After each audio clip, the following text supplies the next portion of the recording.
ذرا تصور کریں کہ ایک اجنبی شخص کسی بالکل غیر ملک میں بغیر کسی نقشے کے سفر کر رہا ہو۔ یہ تو بہت ہی خوفناک صورتحال ہوگی۔ بالکل، مطلب اس کے پاس کوئی سمت نہیں ہے، کوئی منزل نہیں ہے، اور وہ جس راستے پر بھی مڑتا ہے وہ بس ایک اتفاق ہوتا ہے۔ ہاں، اور کوئی بھی باشعور انسان تو اس طرح بھٹکنا بالکل پسند نہیں کرے گا، ہے نا؟ صحیح کہا آپ نے، لیکن حیرت کی بات یہ ہے کہ AC گریلنگ جیسے نامور فلاسفر کے نزدیک ہم میں سے بیشتر لوگ اپنی زندگیاں بالکل اسی طرح گزار رہے ہیں۔ یعنی بغیر سوچے سمجھے؟ ہاں، ہم بس رسم و رواج اور معاشرتی دباؤ کے تحت فیصلہ کرتے چلے جاتے ہیں، اور خیر یہی وہ نقطہ ہے جہاں سے ہمارا آج کا یہ تفصیلی جائزہ شروع ہوتا ہے۔ کیا بات ہے! YouTube channel deep expert reviews کے اس نئے علمی سفر میں خوش آمدید۔ آج ہم جس کتاب کے سمندر میں غوطہ لگانے والے ہیں وہ ہے AC گریلنگ کی مشہور زمانہ کتاب life, sex and ideas, the good life without God. یہ کتاب تو واقعی بہت گہرے خیالات پر مبنی ہے۔ بالکل، اور ہمارا آج کا مشن یہ کھوجنا ہے کہ روایتی مذہبی عقائد، جنت دوزخ کے خوف اور متعین اخلاقیات پر انحصار کیے بغیر ہم ایک باشعور اور با مقصد زندگی کیسے گزار سکتے ہیں۔ یہ ایک بہت ہی دلچسپ بحث ہونے والی ہے۔ ہاں، لیکن اس سے پہلے کہ ہم اس بحث میں اتریں، ایک ضروری بات بتاتا چلوں۔ یہ آڈیوز آرٹیفیشل انٹیلیجنس یعنی AI کی مدد سے تیار کی گئی ہیں۔ صحیح۔ تو اس لیے ممکن ہے کہ ان میں صنف یا تلفظ کی کچھ معمولی غلطیاں موجود ہوں۔ مزید یہ ہے کہ یہ آڈیوز صرف اور صرف تعلیمی مقاصد کے لیے بنائی گئی ہیں۔ یہ ڈسکلیمر بہت ضروری تھا، بالکل۔ تو چلیں اس کا تفصیلی جائزہ لیتے ہیں، کیونکہ مجھے لگتا ہے کہ مصنف جس بغیر نقشے والے سفر کی بات کر رہا ہے وہ دراصل ہماری روزمرہ کی وہی زندگی ہے جس میں ہم نے کبھی خود سے یہ پوچھا ہی نہیں کہ ہم جو کر رہے ہیں وہ کیوں کر رہے ہیں۔ یہاں جو بات سب سے زیادہ حیران کن ہے وہ یہ ہے کہ مصنف ہمیں جدید دور کے مسائل سمجھانے کے لیے سیدھا قدیم یونان لے جاتا ہے۔ اچھا، یونان کیوں؟ خاص طور پہ سقراط کی طرف۔ سقراط کا ایک بہت مشہور قول ہے کہ غور و فکر کے بغیر گزاری گئی زندگی انسان کے جینے کے لائق نہیں۔ وہ جسے دی کنسیڈرڈ لائف کہتے تھے۔ ہاں بالکل، گریلنگ اس خیال کو ایک قدم اور آگے لے جاتے ہیں۔ ان کا کہنا ہے کہ صدیوں سے ہم نے اپنی زندگی کا نقشہ، اپنے اخلاقی فیصلے روایتی مذاہب کے حوالے کر رکھے ہیں۔ یعنی ہم نے خود سوچنا چھوڑ دیا ہے۔ صحیح۔ گریلنگ تو روایتی عقائد کو فرانس کافکا کے ایک خیال سے تشبیہ دیتے ہیں کہ یہ اس باغ عدن کے سانپ کی طرح ہے جس نے ہمیں بس ایک اندیکھے خوف میں مبتلا کر رکھا ہے۔ ارے واہ، یہ تو بہت سخت تشبیہ ہے۔ تو پھر اب سوال یہ پیدا ہوتا ہے کہ اگر ہم اس روایتی خوف کو، اس موروثی نقشے کو اپنی زندگی سے ہٹا دیں تو اس خلا کو آخر کون پر کرے گا؟ مصنف کا جواب اس پر بہت واضح اور خوبصورت ہے۔ وہ کہتے ہیں کہ فن، محبت اور علم کا بلا تعطل حصول ہی وہ چیزیں ہیں جو روایتی مذہب کی جگہ لے کر انسان کی زندگی کو بامقصد بناتی ہیں۔ یہ بات سننے میں تو ویسے بہت خوبصورت اور رومانی لگتی ہے۔ ہاں، لگتی تو ہے۔ لیکن اگر ہم ذرا تاریخ کے اوراق پلٹیں تو یہیں سے ہم عہد روشن خیالی یعنی انلائٹنمنٹ کے دور میں داخل ہوتے ہیں نا؟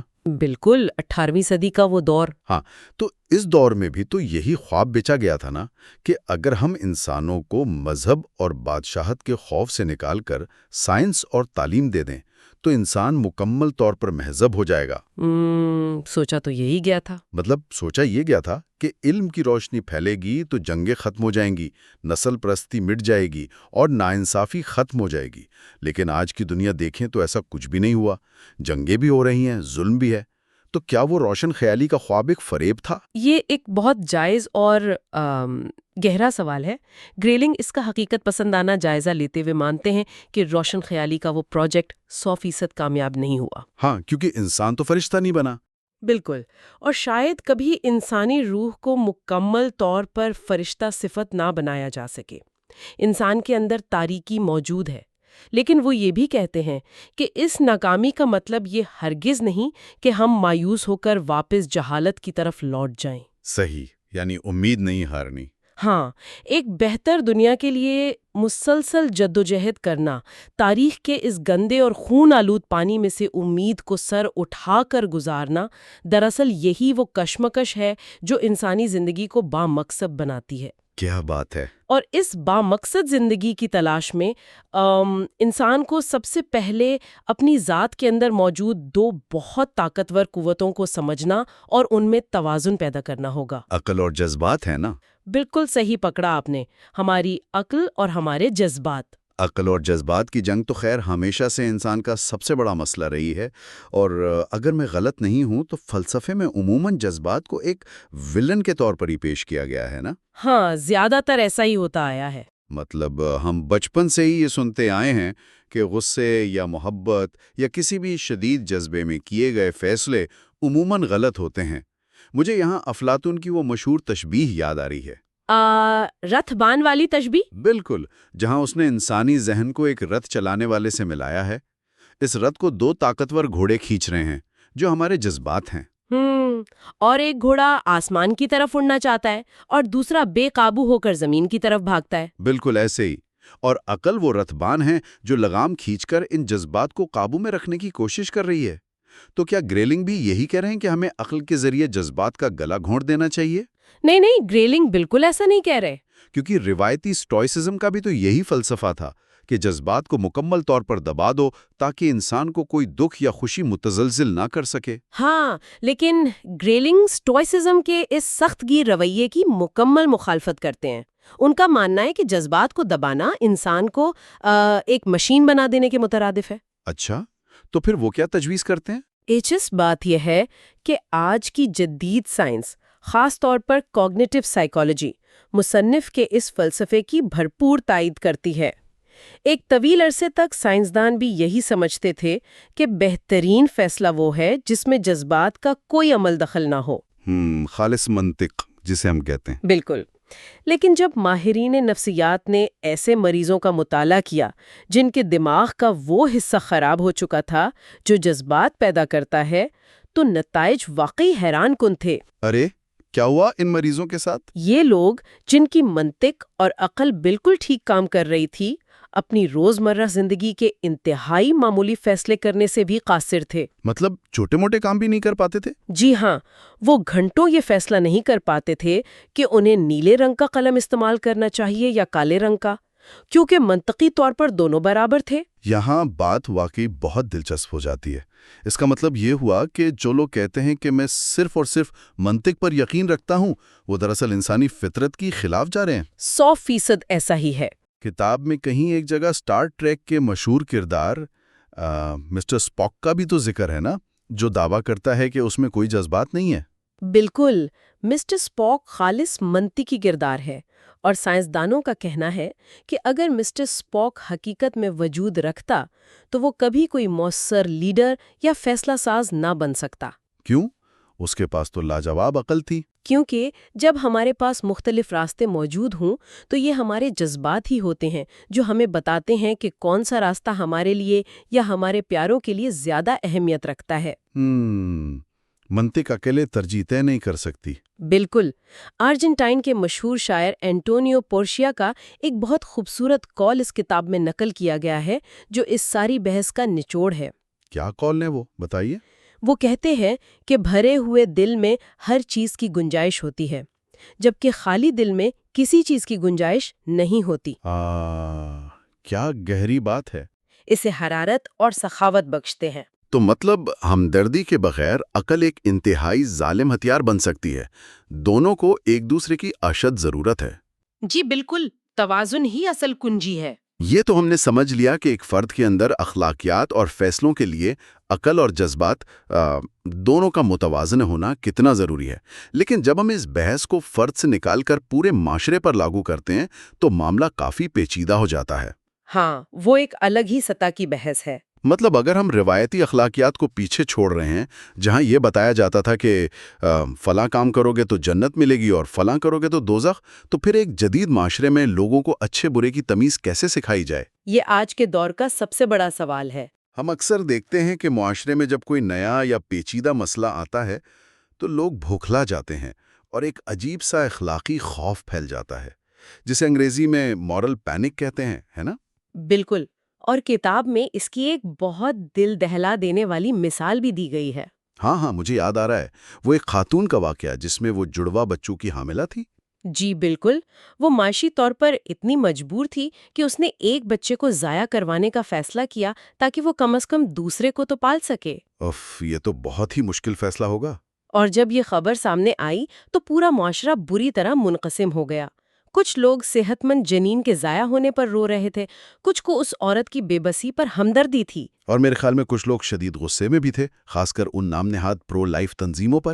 ہاں، کیونکہ جو تنظیمیں اس عورت کو اسقاط حمل نہ کروانے کے لیے پیسے دینے کی پیشکش کر رہی تھی، وہ عام حالات میں کبھی غریبوں کی مدد کے لیے سامنے نہیں آتی۔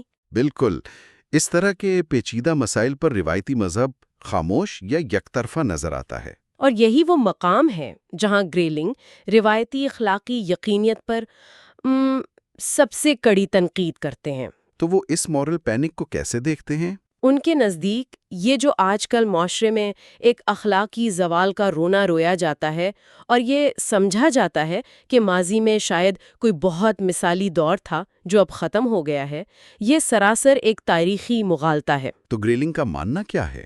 گریلنگ کا بہت واضح اور بے باک دعویٰ ہے کہ مذہب کم از کم موجودہ دور میں اخلاقیات سکھانے کا بہترین ذریعہ بالکل نہیں رہا۔ اچھا، لیکن مصنف ایسا کیوں سمجھتا ہے؟ مطلب روایتی اخلاقیات نے تو صدیوں تک معاشروں کو جوڑے رکھا ہے نا؟ مصنف کی دلیل یہ ہے کہ ہم آج ایک ایسے عالمی معاشرے کا حصہ ہیں جس کا اصل مذہب اب سرمایہ داری اور دولت کی پوجا ہے۔ ہاں، میٹیریلزم بہت بڑھ گیا ہے۔ تو ایسے میں جب کوئی مذہبی رہنما ممبر سے یہ روایتی سبق دیتا ہے کہ دولت مند کا جنت میں جانا سوئی کے ناکے سے اونٹ گزرنے جتنا مشکل ہے، تو عملی طور پر لوگ اس بات کو سنتے ہیں، سر ہلاتے ہیں اور باہر نکل کر پھر سے بے تحاشا دولت اکٹھی کرنے کی دوڑ میں لگ جاتے ہیں۔ بالکل صحیح کہا، یہ باتیں اب صرف رسم بن چکی ہیں۔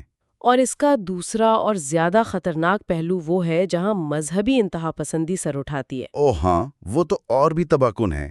جہاں اخلاقیات کے نام پر خوف پیدا کیا جاتا ہے، تشدد کو جائز قرار دیا جاتا ہے، وہاں روایتی اخلاقیات فائدہ دینے کے بجائے انسانیت کے لیے سیدھا سیدھا خطرہ بن جاتی ہیں۔ تو پھر حل کیا ہے؟ اگر ڈرانا، دھمکانا یا جنت دوزخ کا تصور لوگوں کو اندر سے تبدیل نہیں کر رہا اور محض منطق بھی کام نہیں آ رہی، تو پھر انسان کے اندر وہ ہمدردی کیسے پیدا کی جائے جو اسے ایک اچھا انسان بنائے؟ بہت اہم سوال۔ مطلب ہم کسی کے ہاتھ میں اصولوں کی کوئی فہرست پکڑا کر تو یہ امید نہیں کر سکتے کہ وہ راتوں رات مہربان ہو جائے گا۔ گرلنگ اس کا متبادل کیا بتاتے ہیں؟ گرلنگ کے مطابق انسان کو اندر سے بدلنے کا اصل اور سب سے طاقتور ذریعہ لبرل تعلیم ہے، جس میں خاص طور پر آرٹس، ہیومینٹیز اور ادب شامل ہیں۔ ارے، تو ادب ہمیں بہتر انسان بناتا ہے؟ اسے یوں سمجھیے، جب ہم فلسفہ، تاریخ یا کوئی بہترین ناول پڑھتے ہیں تو ہم محض الفاظ نہیں پڑھ رہے ہوتے، بلکہ ہم دراصل کسی دوسرے انسان کی روح، اس کے دماغ اور اس کے تجربات میں داخل ہو رہے ہوتے ہیں۔ مجھے تھوڑا اور تفصیل سے سمجھائیں۔ فرض کریں ایک شخص ہے جس کا نام ہم جیک رکھ لیتے ہیں۔ جیک کبھی بھی دل کی گہرائی سے کسی دوسرے شخص، فرض کریں جل، سے ہمدردی نہیں کر سکتا جب تک کہ وہ یہ محسوس نہ کرے کہ جل کی زندگی کیسی ہے، یعنی اس کے دکھ کیا ہیں، وہ دنیا کو کیسے دیکھتی ہے۔ بالکل۔ ادب، کہانیاں اور فنون لطیفہ ہمیں وہ آنکھیں عطا کرتے ہیں جن کے ذریعے ہم ان ہزاروں لوگوں کی زندگیوں کو دیکھ اور محسوس کر سکتے ہیں جن سے ہم حقیقی زندگی میں کبھی نہیں ملے۔ یہ عمل ہمارے اندر دوسروں کی جگہ خود کو رکھ کر سوچنے کی صلاحیت پیدا کرتا ہے، جسے ایمپیتھی کہتے ہیں۔ جی، ہمدردی اور احساس۔ ایک منٹ، میں یہاں آپ کی بات روک کر تھوڑا سا پیچھے ہٹنا چاہوں گا اور ایک مشکل سوال اٹھانا چاہوں گا جس پر مجھے واقعی الجھن ہو رہی ہے۔ جی، پوچھیے۔ اگر آرٹ اور ادب ہی وہ جادوئی چیزیں ہیں جو انسان کے اندر ہمدردی کا چشمہ پھاڑ دیتی ہیں اور انسان کو اتنا بہتر بناتی ہیں، تو پھر ہم انسانی تاریخ کے ان تاریک ترین ابواب کو کیسے جھٹلائیں؟ آپ کا اشارہ کس طرف ہے؟ ان نازی افسروں کے بارے میں کیا خیال ہے جو دوسری جنگ عظیم میں سارا دن ہولوکاسٹ کے کیمپوں میں معصوم قیدیوں پر بے پناہ ظلم کرتے تھے اور رات کو جب گھر واپس آتے تھے تو انتہائی اطمینان سے بیٹھ کر بیتھوون کی موسیقی سنتے تھے اور گوئٹے کی عظیم شاعری پڑھتے تھے۔ یہ تو ہے۔ یہ تاریخی حقیقت تو اس پورے فلسفے کو زمین بوس کر دیتی ہے نا۔ یہ تو ثابت کرتی ہے کہ آرٹ انسان کو اندر سے بالکل نہیں بدلتا۔ یہ بہت ہی زبردست اور کلاسیکی تنقید ہے جو ہمیشہ اس بحث میں لائی جاتی ہے، لیکن اگر ہم اسے بڑی تصویر کے ساتھ جوڑیں تو گریلنگ یہ دعویٰ بالکل نہیں کر رہا کہ آرٹ کوئی جادو کی گولی ہے جسے کھاتے ہی ہر ظالم راتوں رات فرشتہ بن جائے گا۔ تو پھر گریلنگ کا کیا مطلب ہے؟ وہ نازی افسران یہ ثابت کرتے ہیں کہ محض آرٹ کو کنزیوم کرنا یا بس غیر فعال ہو کر سن لینا اچھے کردار کی کوئی گارنٹی نہیں ہے۔ لیکن اگر آرٹ یہ گارنٹی نہیں دیتا اور جب دل چاہے اسے درگزر کیا جا سکتا ہے تو کیا یہ بھی اسی طرح کھوکھلا نہیں ہو گیا جیسے روایتی مذہبی اخلاقیات؟ میں سمجھتی ہوں آپ کیا کہہ رہے ہیں۔ مطلب ہم نے تو مذہب کو بھی اسی بنیاد پر رد کیا تھا نا کہ لوگ سنتے ہیں اور عمل نہیں کرتے، تو آرٹ میں ایسا کیا خاص ہے پھر؟ اور دیکھیں، فرق طریقہ کار اور بنیاد کا ہے۔ روایتی اخلاقیات عموماً بیرونی خوف یعنی سزا یا لالچ یعنی انعام پر کھڑی ہوتی ہے۔ جیسے جنت کا لالچ اور دوزخ کا ڈر؟ بالکل، اور جب وہ خوف ہٹتا ہے تو انسان واپس اپنی جبلت پر آ جاتا ہے۔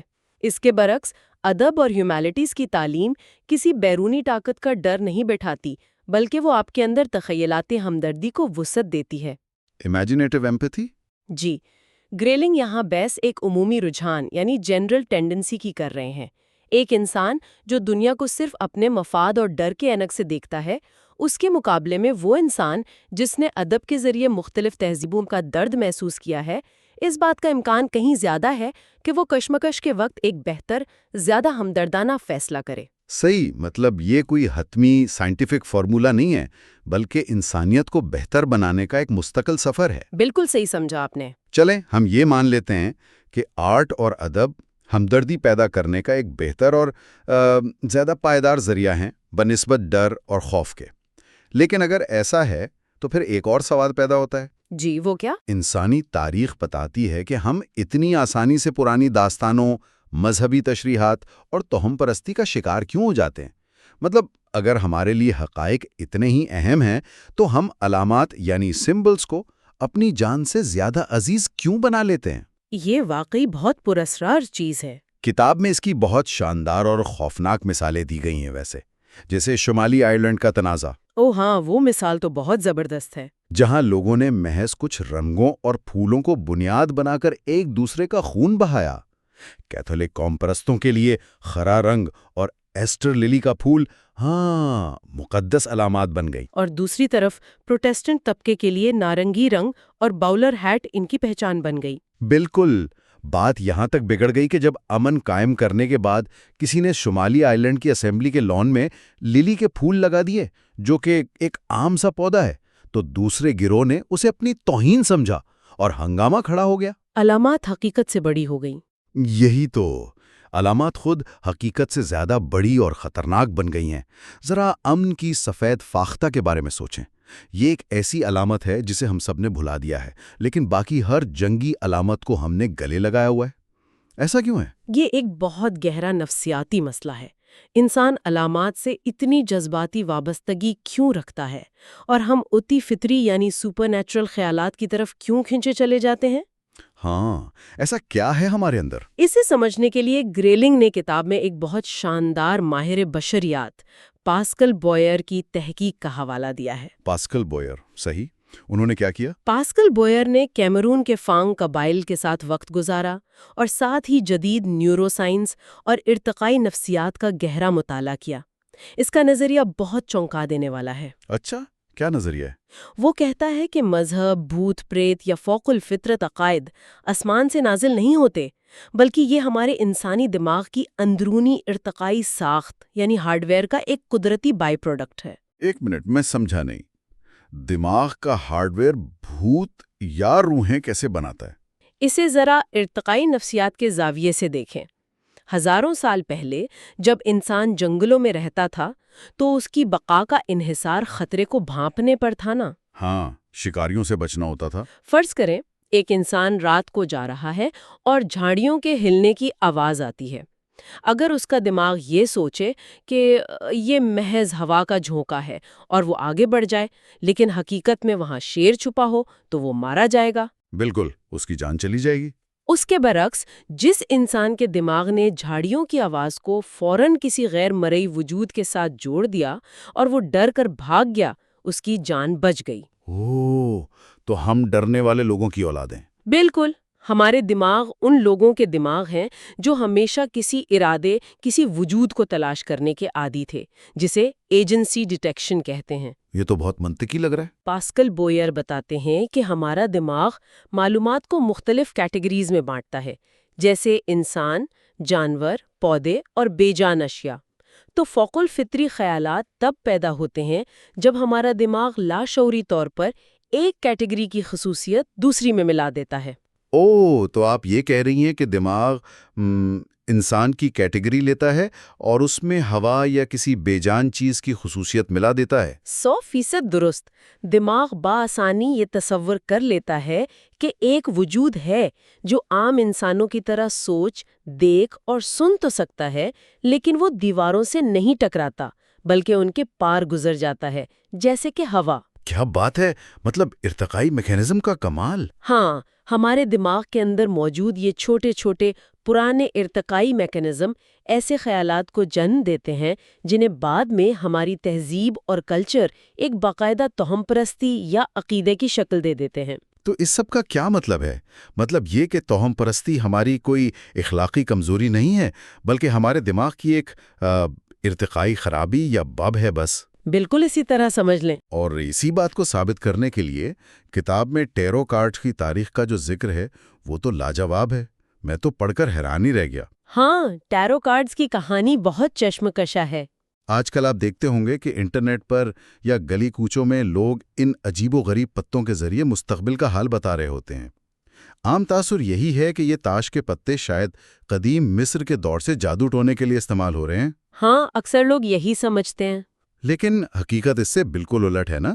15ویں صدی میں یہ صرف ایک عام سا تاش کا کھیل تھا، بالکل آج کے برج گیم کی طرح جو گھروں میں کھیلا جاتا تھا۔ اس میں 78 پتے ہوتے تھے جن پر کچھ روایتی تصویریں بنی ہوتی تھیں۔ تو پھر یہ جادو اور توہم پرستی کا مرکز کیسے بن گئے؟ یہ بھی آپ کی اسی ہارڈ ویئر والی بات سے جڑتا ہے۔ ہوا یہ کہ 18ویں اور 19ویں صدی تک آتے آتے لوگ ان پتوں پر بنی پرانی تصویروں کا اصل مطلب بھول چکے تھے۔ بالکل دی ہینگڈ مین یا موت کے فرشتے والی تصویریں۔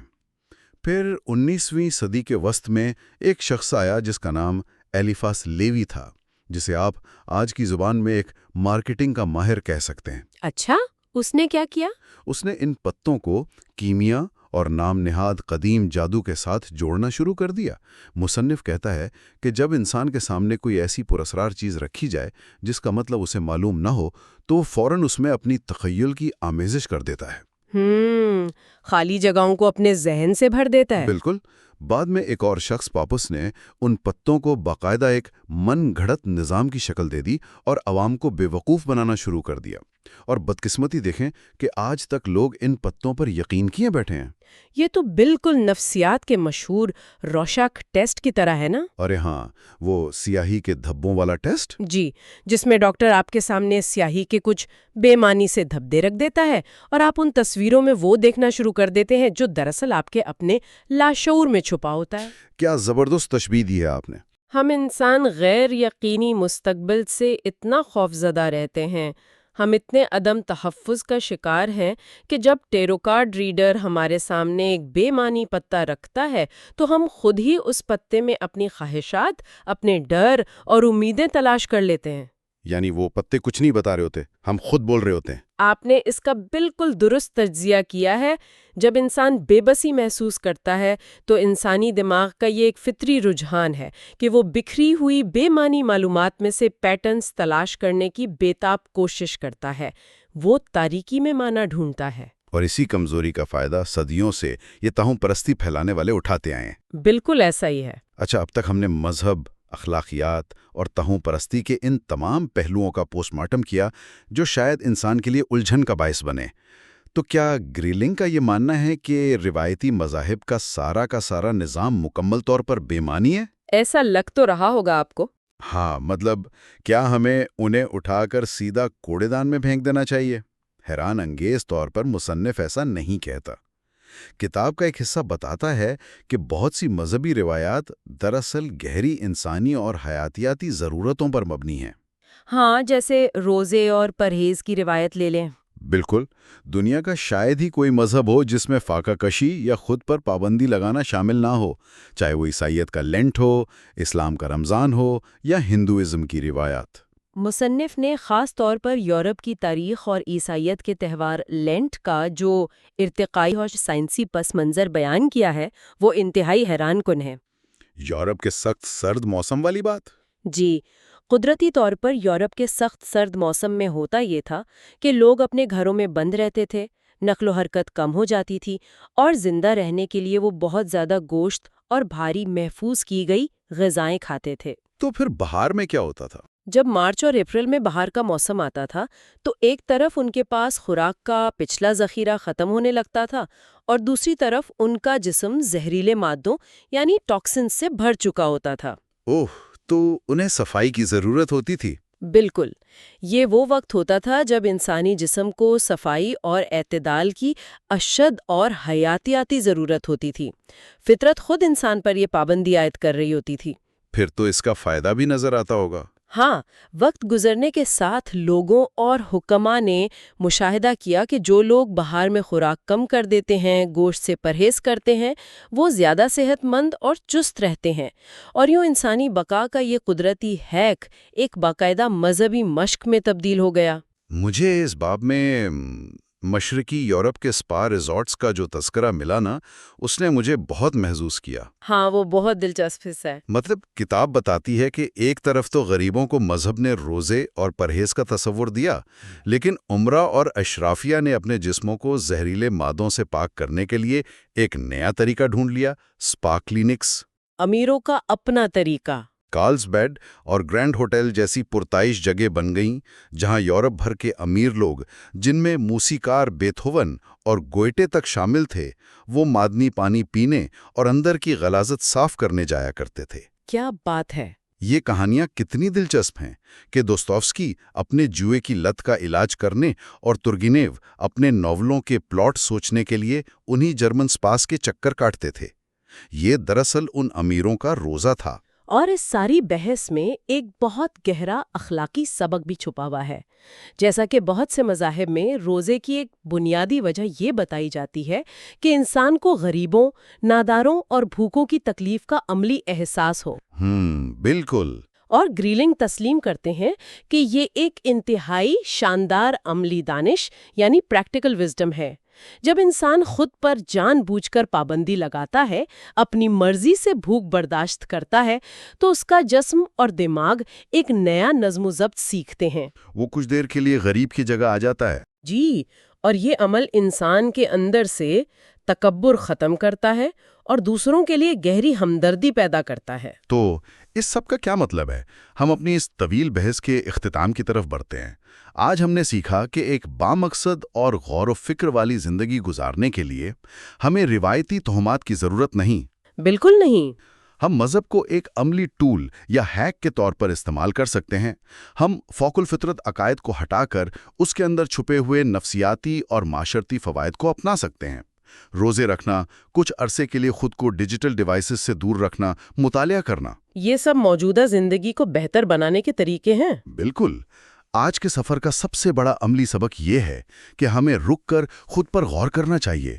آرٹ پڑھیں، ادب کو سمجھیں، اپنے فیصلوں کو اندھی عقیدت کے بجائے دلیل اور انسانی ہمدردی کی کسوٹی پر پرکھیں۔ اور آج کی اس گہری گفتگو کو سمیٹتے ہوئے یہاں ایک اہم اور چبھتا ہوا سوال پیدا ہوتا ہے جو میں سننے والوں کے لیے چھوڑ کر جانا چاہوں گی۔ جی ضرور۔ آج ہم نے تفصیل سے یہ سمجھا کہ انسانی دماغ فطری طور پر توہمات اور علامات پیدا کرنے کا کتنا عادی ہے، تو پھر اس بات پر غور کریں کہ جب ہم میں سے بہت سے لوگ پرانے مذاہب اور عقائد سے دور ہو گئے ہیں تو کیا ہم نے واقعی توہم پرستی چھوڑ دی ہے؟ یہ بہت گہری بات کی طرف اشارہ ہے۔ یا ہم نے اس جدید اور سائنسی دور میں نادانستہ طور پر کچھ نئی توہم پرستیاں گھڑ لی ہیں؟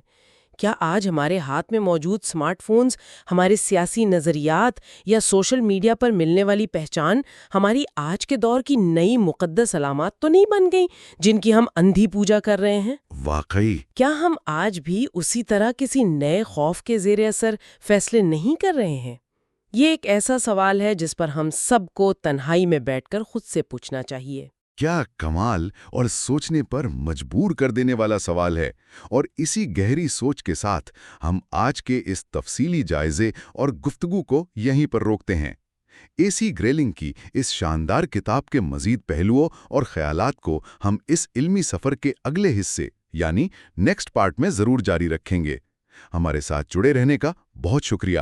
ذرا ایک لمحے کے لیے تصور کریں کہ ایک انتہائی شاندار ضیافت جاری ہے، مطلب مہمانوں کے سامنے دنیا بھر کے لذیذ ترین کھانے چنے گئے ہیں۔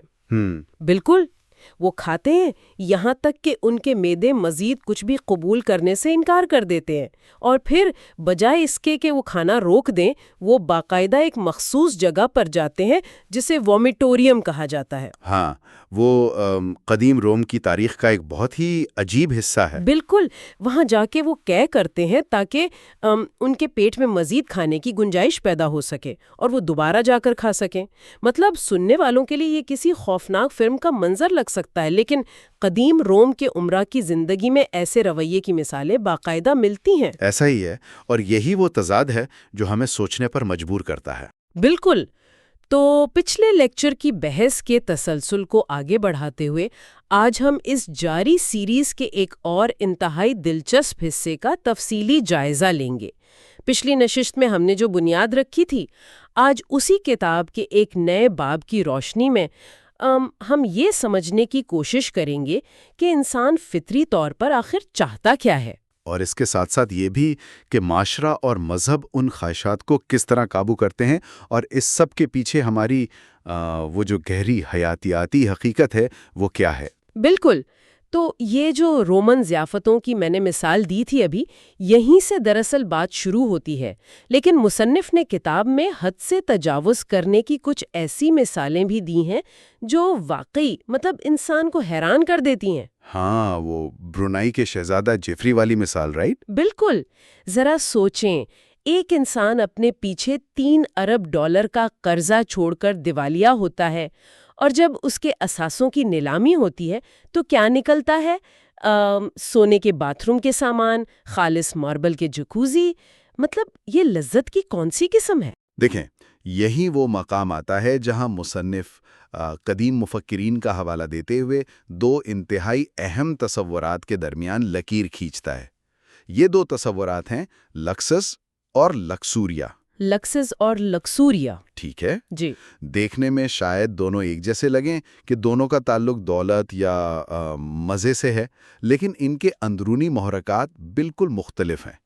لکسس کا مطلب ہے حسی لذت، فراوانی اور سب سے بڑھ کر نفاست۔ نفاست یعنی کسی چیز کو اس کی اصل خوبصورتی کے ساتھ محسوس کرنا۔ بالکل۔ یہ وہ عمل ہے جس میں آپ کے حواس کسی چیز کی نزاکت کو محسوس کرتے ہیں اور اس کی قدر کرتے ہیں۔ مصنف روایتی چینی ضیافتوں کی مثال دیتا ہے۔ اچھا، ان میں کیا خاص تھا؟ ان میں مقصد صرف پیٹ بھرنا یا مہنگا کھانا دکھانا نہیں ہوتا تھا، بلکہ وہاں کھانوں کی بنامٹ، بانس کی نرم کونپلوں، پانی کی شابلوت کا کراکرا پن، کھانوں کے رنگ، یہاں تک کہ ان ریشمی کپڑوں کی بند سے لطف اندوز ہوا جاتا تھا جو اس ماحول کا حصہ تھے۔ ارے واہ، یعنی ایک پورا تجربہ تھا، ایک ٹھہراؤ تھا اس میں۔ ایسا ہی ہے، اس میں ایک فن ہے۔ اس کے برعکس شہزادہ جیفری یا وہ رومن عمرہ جو محض زیادہ کھانے کے لیے قے کرتے تھے، وہ لگژوریا کی تعریف میں آتے ہیں۔ تو لگژوریا کا مطلب ہوا محض دکھاوا؟ ہاں، بھونڈا پن، دکھاوا اور ہر چیز میں اندھا دھند حد سے گزر جانا۔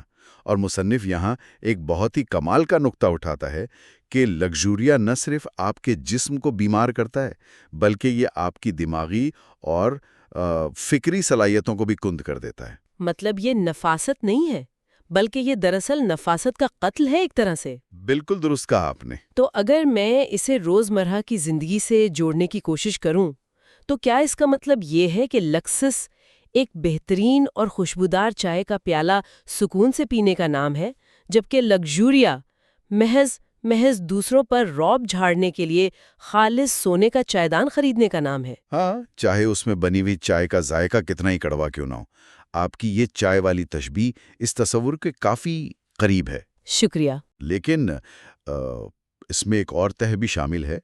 لکسوریا صرف حسی تسکین تک محدود نہیں ہے، بلکہ یہ حواس کی باقاعدہ تربیت کا نام ہے۔ مصنف کہتا ہے کہ ہمارے یہ تمام حواس، دیکھنا، سننا، چکھنا، یہ سب محض راستے ہیں جو ہمارے دماغ تک مواد پہنچاتے ہیں۔ جی، اور اسی لیے مصنف کے نزدیک سوچ و بچار یعنی تفکر کرنا انسانی لذت کی اعلیٰ ترین شکل ہے، جبکہ لکسوریا میں انسان اس تفکر تک پہنچ ہی نہیں پاتا، وہ بس مادی نمائش میں دھنستا چلا جاتا ہے۔ جیسے آج کل کی جو بہت بڑی مہنگی شادیاں ہم دیکھتے ہیں، جہاں لاکھوں روپے محض سجاوٹ پر اڑا دیے جاتے ہیں۔ بالکل، وہ اسی لکسوریا کی ایک جدید شکل ہیں۔ یہ ایک بہت ہی دلچسپ زاویہ ہے، لیکن اب سوال یہ پیدا ہوتا ہے کہ اگر یہ حسی لذتیں اور خواہشات انسان کے اندر اتنی ہی فطری ہیں تو معاشرہ ان کے سامنے بند کیسے باندھتا ہے؟ یہ بہت اہم سوال ہے، اور کتاب کا اگلا حصہ اسی بارے میں ہے۔ یہ اور آگے بڑھنے سے پہلے میں سننے والوں کے لیے یہ بالکل واضح کر دینا چاہتی ہوں کہ اس حصے میں ہم جو بھی دلائل یا خیالات زیر بحث لائیں گے وہ خالصتاً مصنف کے اپنے پیش کردہ نظریات ہیں۔ بالکل، ہم یہاں کسی نظریے کو پروموٹ نہیں کر رہے ہیں۔ ایسا ہی ہے، ہمارا مقصد قطعی طور پر کسی مذہبی نظریے کی تائید یا تردید کرنا نہیں ہے، بلکہ صرف اس مواد کو ایک غیر جانبدار مبصر کی طرح سمجھنا ہے۔ تو مصنف کے خیال میں معاشرے نے ان خواہشات کو کیسے کنٹرول کیا؟ مصنف اس حوالے سے ایک انتہائی سخت موقف اپناتا ہے۔ اس کا دعویٰ ہے کہ منظم مذہب انسانیت کے لیے ایک بہت بڑا معاشرتی نقصان ثابت ہوا ہے۔ منظم مذہب؟ مطلب یہ ایک بہت بڑا اور سچی بات ہے، متنازع دعویٰ ہے۔